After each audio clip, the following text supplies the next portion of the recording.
Ал убакта бийликти Жаңгараш жүргүзүп турган. Жаңгараш анан ат чабыш болот, ат чабыш болгондо Байтиктин көкчөлөгү чыгып келет. Анан немеси көп.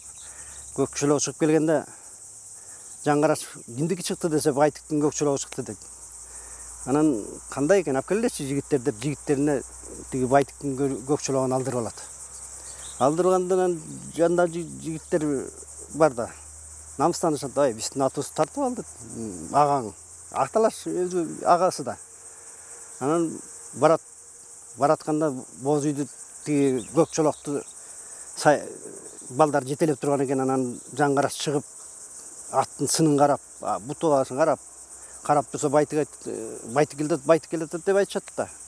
Байтик баа жигиттер менен келатканда эми ачыгын айтканда сүрдүү, зор киши болсо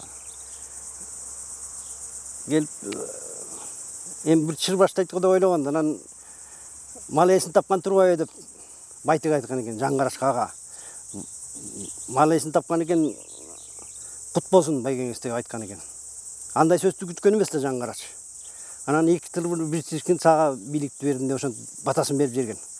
Анан кемпир байбичеси айтат, эмне деп берген десе, Байтиктин араны ачылып калыптыр. Байтиктин элди башкара турган убагы келип калыптыр. Муну тоскондо болбойт.